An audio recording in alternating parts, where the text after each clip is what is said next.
Bonjour, bonsoir, ça dépend de l'ère à laquelle vous nous recevez en ce net moment sur KN Vision Télévision, votre chaîne d'échange des idées et de responsables. Un grand merci na bandeko surtout bazo Rolanda biso partout dans le monde entier. Un grand merci na bandeko oyo bazali ko s'abonner na kati ya KN Vision Télévision. To pesibino merci. Bonne année, bonne année, bonne année na bino surtout libote ya KN Vision Télévision. Bonne année, Yamala Mounyoso Oeko Salema na année Oyo 2021, Nzambe Aiba Kopambola Biso. Bonne année, Nabandeko Oyo Tuba Wero Kota na Katelibota Oyo. Bonne année, Naba Oyo Bakoya, Naba Idea Sika na 2021 Oyo na Katia KN Vision Télévision et Koiba Rosala Malamu Mingi. J'avais dit l'autre fois que 2021, Tobandayango avec Baïdé Oyo surtout Oyo Zanango. Même pas si j'ai mais Oyo Monique et que contribuer pour l'épanouissement, développement et la République démocratique du Congo. Tinda Audio Nayo, pas plus de 4 minutes, na KN Vision Télévision. Numéro Isawana, vous partagez le lien, vous parlez sur KN Vision Télévision, na bande comme sous, vous côté na libota, pour libota et yamunene. Les lotos ali dimanche. Le 3 janvier 2021, premier magazine, premier numéro, Nabiso ya Ane Oyo, yango tu préféra qui to salango lelo. Tu y a un to mesana ko solo la, ko sa l'échange d'idées, tu n'as to kinde moi un peu en avance. Tu y ba nini Oyo mboka nabiso lingi, nini Oyo mboka nabiso elingite. Alors ba de quoi KN Vision Télévision. Motune Ezalaki le 24 janvier 2019 Ezalaki en 1 il y a alternance cérémonie ce qui salamaki 2021 toyebite ce qui est au salema ou bien au salemate. Alors Motune Ezalaki comme l'Ibala cache FCC et Sili Koufi. Est-ce que cérémonie, il y a alternance pacifique démocratique? Oyo, et bien ça qui va polémique, tant que ça qui inanné, parce que là qui a même billet de banque. Oyo, pour nous ça la cérémonie, on a et ça là qui problème dans mboka po dépense oyo la fali ba bloqué montant et ça là qui presque 6 millions de dollars américains pour na fête wana et salema. Alors, tu éviter ce qui mbala oyo, na tension politique oyo dans la République démocratique du Congo, na crise oyo nyon so dans la Katiambo Canabiso sur tout le plan au chef de l'État yemoga reconnaître qui tu éviter ce qui fait tu vas au Salema. Tension oyo ezali entre chef de l'État soi-disant tension ezali na Joseph Kabila au biso da Katia politique tu éviter ce qui fait tu vas ezala. Alors, il y a un autre qui est les 24 ans en musique, mais biso na KN Vision, tu y banan comme y belango avant, et kozala to cérémonie wana et kozala te. Alors, tous en a ba commentaire, tous en a ba réaction, tous en a ba idée, y a bandeko na biso o ba ko participer na magazine lelo. To yo kana ba réaction na bango, ce qui fait wana le 24 janvier et kozala to et kozala te. Tozana papa Kakuji a sali réaction, tozana papa Wali, papa Kakuji aux États-Unis, tozana papa Wali à Kinshasa, tozana papa Moïse Vango à Espagne, tozana papa Simon à Kenya, tozana papa Mbingazo à Allemagne, bango eba ko tindela biso ba réaction na bango. To bandano na papa Kakuji pour azalaki ko regretter mambukie na ndenge bandeko oyo ba répondaki na numéro tout est ça la dernièrement tout quand on papa Kakuji réaction na yé ce qui est en ndenge na sujet oyo tout ça ko lobela lelo fait alternance et kozala tout et kozala te tout ce qui ezali mabe to malamu papa Kakuji. Bonjour Kelly, bonjour KN Vision Télévision. Bonjour. Et bonjour à tous les auditeurs. Kelly, avant que je réponde à la question de l'ordre du jour, je voudrais commenter un tout petit peu sur l'émission précédente. Ok, papa. Franchement, je me demande si les Congolais aiment leur pays. Ok. J'étais très abasourdi par les commentaires de certains de nos camarades. En l'occurrence, M. Kalonzo en Angola et M. Vangu en Espagne et notre ami suédois. Chilombo avait bel et bien dit que ces 2 ans au pouvoir étaient nuls. Okay. Donc 0-0-0. Et puis, dans le domaine sécuritaire, tout l'Est est en feu. Beni est en feu. Okay. Donc, moto. En plus de cela, il y a eu un dépassement budgétaire de 14%. Donc 14 000%. Et il y a eu des détournements dans son cabinet, par son chef de cabinet. Il y a encore eu des détournements à l'Amiba par son ami Lobo. Il a fait plus de 60 voyages qui n'ont apporté rien, donc qui n'ont abouti à rien. Et puis il y a des violations de la Constitution. Bon, même les gens qui sont censés arrêter l'hémorragie de la corruption, ils sont aux arrêts, donc dans la forfaiture. Ok. Donc les amis sont plus royalistes que les rois. Ça dit quand les rois disent que j'ai fait pipi au lit et ses valets disent non, c'est la maison qui soigne. C'est à peu près ça. Ok. Oh, c'est vraiment regrettable. Ok. Bon, alors, entrons dans les sujets du jour. Pour ce qui concerne l'alternance du 24 janvier, je pense qu'il n'y aura rien. Ok. Puisque Chilombo a déclaré les divorces. Ok. Et il s'est marié à l'Occident. Donc il s'est marié à Mike Ham, à l'ambassadeur américain, puisque les autres viennent de Washington. Ok. Et il paraît qu'ils sont en train de rentrer Kabila pour son arrestation. Donc et là, nous allons vivre la scène de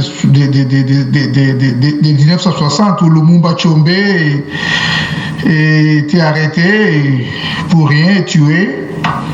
Et puis le Kabila père qui est tombé dans les traquenards des impérialistes.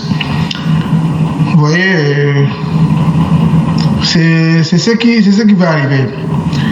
Chilombo a emboîté les pas de Mobutu de son père. Ok. Parce que les autres l'ont placé au pouvoir avec l'intention d'émanciper les pays pour ne pas mettre les pays sous le joug de l'impérialiste, des impérialistes. Ok. Alors maintenant, il les a tourné les dos. Ok. En fait, il n'y avait pas d'alternance pacifique, mais plutôt un tripatouillage pacifique. Donc un tripatouillage qui plonge les pays dans une anomie totale. Ok. Et le pays est en feu. Le pays est en feu. Ok. Et il se contente des positionnements, de la course au pouvoir, la Cour constitutionnelle, course au pouvoir au Parlement, et il crée des partis politiques, des regroupements politiques, au moment où il y a des milliers de Congolais qui souffrent à l'Est. De Ituri jusqu'au site Kivu, il y a plein de morts, il y a des altercations un peu partout, il y a des hélicoptères militaires qui sont abattus et nos militaires enterrés inhumainement. Et tout ça ne les dérange pas. Nous sommes dans une anomie totale. Ok Kelly, merci beaucoup, bye bye. Merci Papa Kakou de la participation à KN Vision Télévision. Moi je pense que l'histoire de la République démocratique du Congo, aucun n'ignore que le pays ne marche pas. Il faut être franc.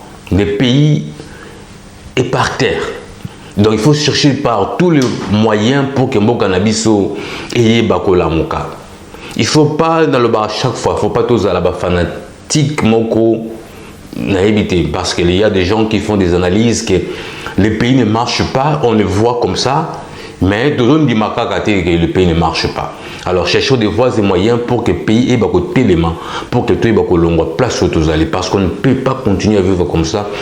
Pour battre koufa matin, midi, soir, battre koufa, ne parlons même pas. Donc sur tout le plan, pays est assez.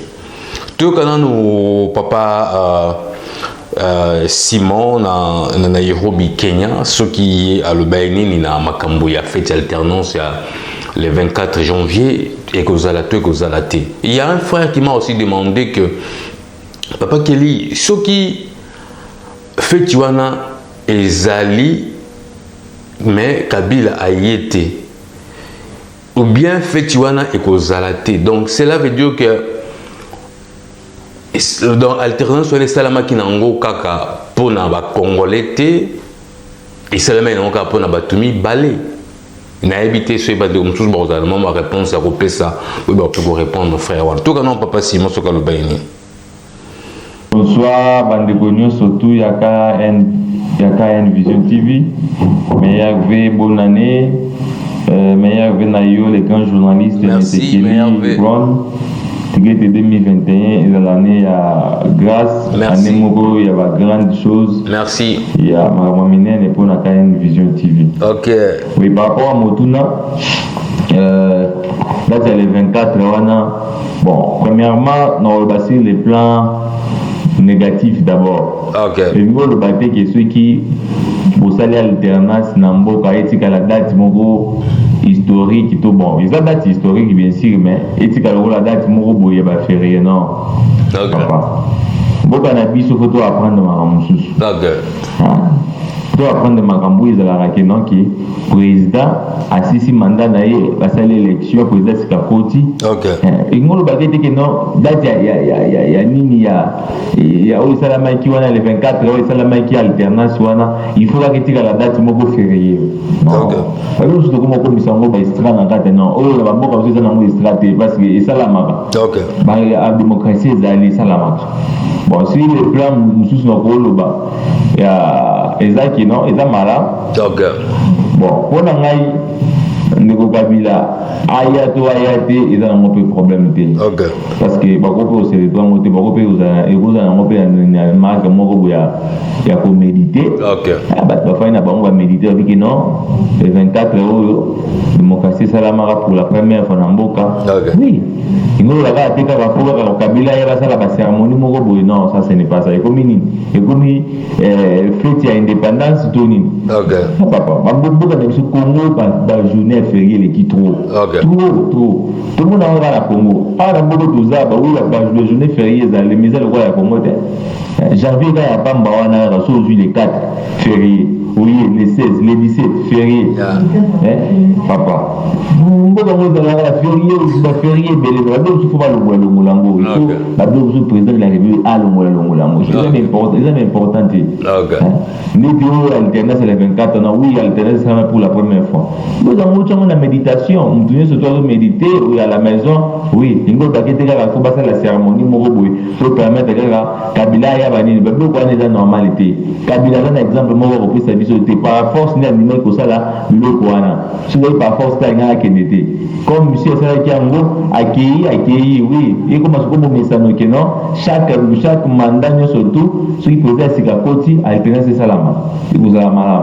Vraiment, na monté beaucoup de groupe pour penser à mingi par rapport à ça, mais on a pour le bander en merci beaucoup. Merci Papa Simon na Nairobi Kenya na participation na yo boyoki Papa Simon nga pesi commentaire na ye. Yango na osepela mingi ke na ba réaction de tia Papa Kakuji parce que il prend son temps ya kolanda émission tina suka pour ayo kandenge bande comme tous balobaki. Je souhaiterais aussi que vous les autres tout ça là bon pour pardon s'il vous plaît boye ba vie ya batu moko na moko parce que ceux qui toza ko lobate toza ka ko batama ovandi na yo yoka moninga lobi mais qu'est-ce que mtu wana peza ko kanisa na sima oyo ya sujet toza ko lobelela alors ezala malamu ke toyokaka pe baide ya bato mosusu mpo oyo oyoki eza mabe comme ça orépondre mpe na ide ya ndeko wana ekoyeba kozala malamu mingi. Tokende na Allemagne toyoka papa na biso Mbingazo soki ye alobaki nini na likanisi oyo na sujet oyo toza kolobelela lelo papa Mbingazo. Bandeko banson natombeli bino banson mobu molamu mobu koto ibale na tuku ibale na yoko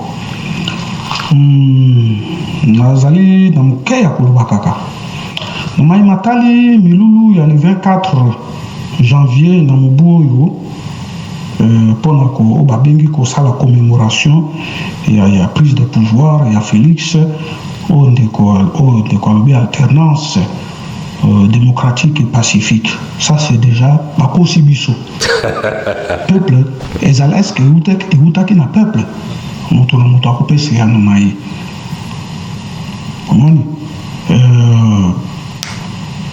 24 janvier 2021,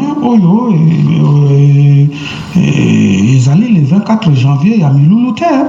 Ils allaient d'abord, ce n'est pas une date historique. Le 30 juin 1960, des années date historique. Et il y a les Botswana. Il y a mis balé. Soki balingi ko sala milulo na basala na kindakati soki wapi. Kasi za la tête oba ya ko distraire batu.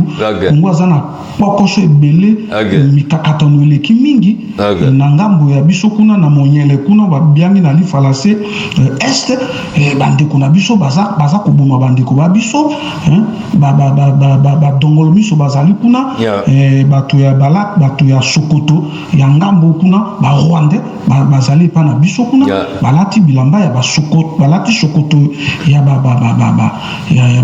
soda ya biso bitumba ezali bazalaka wana pe utakala eza bobele lelo te ya mibalo na misato FCC na cash bakabwani te bakabwani te babimisi ndelo kwa sika o babiangi union sacrée union sacrée bazali kaka bazali po Félix Tshisekedi Tshilombo aloba FCC na cash bakokabwana te baza bato ya coalition te alors lokola coalition ozotungisa mingi toluka tobota eloko ya sika tokiela eloko ya sika yango bakeli union sacrée ce sont les mêmes personnes ezali lokola nyoka ezalaka na eleko moko balongoli poso ya nzoto na ye ezali cycle moko boye nyoka atikaka poso ya kala ale poso ya sika eboti voilà poso ya kala elongwe ya sika etikali ezalaka kaka bongo nyoka kotikala bobele nyoka ata changer ata abongoli poso ata changer poso akotikala bobele nyoka kotikala bobele nyoka voilà bokonzi wana ya ndeko na biso Félix wana bouti na bayi Congo te ndenge akomaki na esika wana tozala nde polele le 24 janvier 2021 ezali date historique te mpo nanga ezali nde ezali date ya kozindisa ya kokosa bakongole lisusu bakongole bafungola nde miso po mboka eza kozinda kaka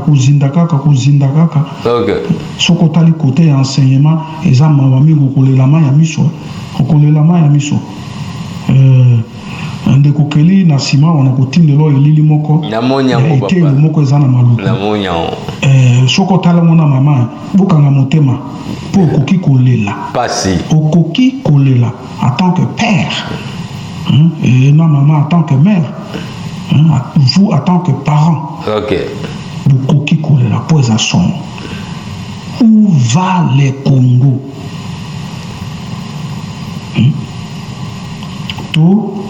Où est-ce qu'ils amènent le Congo, ces gens-là? On va bien dirigeant. Il n'y a rien. Le Congo souffre. Un pays si riche, à la population extrêmement pauvre. eza mawa eza droit na biso toloba chaque congolais aza na droit ya koloba nana aza na droit koloba mpe nana aza na droit koloba te biso banso toza na droit koloba eza mboka na biso bayi Congo matondo. Un grand merci Papa Mbingazo na Allemagne, un grand merci na participation na yo. Papa Boyoki bondenge ndeko na biso tukoloba. Hier je suis à la télé sur RTNC, moi documentaire mokie basalaki sur lac Marvalé où ils en a Kimwenza na commune Monga Fula. Tant na yebaka te makambo wana mosusu ezalaka bongo que un monsieur Hardy, un Belge, a joué mai ya lac ya Marvalé, a tekeli yango ba na yeba écoute histoire wana te. C'était hier que j'ai appris ça, qu'un certain monsieur Hardy babomaka épée. Donc à jouer lac wana ba oba histoire wana peut-être ba ko benga ba betela ngana mosusu moi bien za malamu. Nazali vraiment fort touché. Que mboka na bino moko mundele a joué mai a tekeli yango ba catholique. Donc yango ti lelo catholique a géraka mai wana. Donc côté wana sur lac ya Marvalé. Donc ezala nango ya motu a tekeli yango. Eza pasi mingi. Toza okende sikoyo na Espagne. Donc in de Hollande ndeko na biso Moïse Fanko. Donc en Espagne. Bonjour et basalam ebele basalam bandeko ya Can Vision na balandi na yango toujours Moïse Fango na Espagne. Merci. Pesi bonne année na moto nyonso oyo olanda Can Vision. Bon, pona motuna botuni biso oyo concernant alternance pacifique et salamaki na kati ya Congo. Il y a alternance ya. Eza na monde normal, c'est-à-dire. OK. Fait tu wana ekozala te. OK. Ekozala te pe ba Congolais baza na posa nango te. Congolais moko te aza na posa o bas débloquer $1 million pour basala fait tu wana basala ba 6 millions année passée. Exact pe ekozala te. OK. Na monde mobimba pays moko te salaka ba fête ba alternance. OK. Monde mobimba pays moko te zalaka o jour a fête koki basalaki alternance démocratique basala mo fête ezalaka nango te. Alors Congo pe ekosala yango te po population kolinga yango pe te. Mbongo wana bazwa yango soki bakokosala bapesa yango na ba organisme mosusu bazala nécessité. Handicapé na les restes bateau bazala na nécessité bazabili na Congo. Ou ba pesa mon ba policier ou ba soldat. Ou bazana est ou bazala na Congo. Donc ina bandi motuna botuni ya kitoko. Congo to pesa Congo pa. Congo utina libulu e obima na libulu. Ba Congolais ya solo bazui Congo, ba vrai natif. Ba vrai natif ba bundana ka malembe ti ba olonga. Ba mboka nyonso to vandi poto ko mona ba makambo susu à part makambo posé biso zande mo donc ezala te.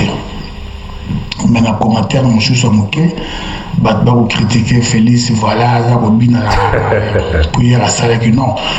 Problème ezali wana biso nous toyebi ba christianisme actuel ba prière na mono sa ezalaka na mabina congolais nyonso yebi yango. Donc ba petit pas esala manakata la prière nyonso christianisme. Donc les âmes abete basala ba cérémonie na bangwana. Prière est important na vie humaine. Tout le monde a pays tout le monde malgré guerre ezali toujours ba soldats basambela ba kene guerre. Donc il y a un problème de ce qui félicite c'est que la salle qui prière à vous ça de petit pas à vous comme ça nzambe ça m'a bêté ouais ça ba tout bani ba zo ngolo na distraction voilà pour ça ko bina to na guerre na est non c'est pas dit surtout na guerre na est ba tinga hotel ba comme ça nzambe na sens de ku prier nzambe ndem de pesa makasi pour guerre on est là mais en même temps tokosoma minduki tokosala ba réforme ya armée tokosala ba recrutement militaire. Ba jeune basé belé tokomona ba kokenda ba soto moto ba jeune wana fokosala équipe ya 15 000 hommes ba kino vana Beni Benina Ituri. 15 000 hommes. Bakina Bakwewanda. Donc, à part Arnaud Dozana Bango, on va former 15 000 hommes. Les jeunes à 18 ans, 25 ans, plein de Congo Bimba. Bati la Bangonan Bakosa, patrouille, la périphérie qui est Benina Ituri. Et c'est très important, très important. À part on a M. Kabila, il faut qu'on arrêter, qu'on juger. Au bout de la bango bakingaka il faut au bout de la bango de l'État. Au bout de le bureau qu'on nous soit azui. On l'a dit là tout na ouza la Tanzanie. Tout à l'heure. Un grand merci Papa Moïse Bango en Espagne na par Bolimbisa na Espagne na participation na yo na magazine na biso oyo ya lelo tokende na pardon na Kinshasa na République démocratique du Congo toyoka Papa Wali ya alobaki pe dernièrement bato bakota sika na kati ya famille ya KN Vision. Papa Wali à Zawapi, pardon s'il vous plaît. Papa Wali, au Lobinini, Boyoki idée à Papa Moïse Bango. Moi je pense que les Congolais, oh yo vraiment tout ça na pour ça ya mboka na biso. Constitution, Parlement, Assemblée nationale. Donc il y a un bloc comme si les Congolais comme faible. Comme faible, les Congolais comme lobby boy, Mabunda lobby boy, Constitution lobby boy. On est tout focalisé dans ma musuzu, mais toujours tournoyer au place moko tandis que bato au kufa chaque jour, matin, midi, soir. Toujours qu'il y a dans la République démocratique du Congo. Tout cas, idée à Papa Wali, ce qui a le binini. Moi personnellement, je pense que ceux qui doivent continuer à aboyer, il y aura un moment que moi je pense. Tout comme Papa Wali. Salut, moi c'est Monsieur Walingoma depuis Kinshasa, Ngalema.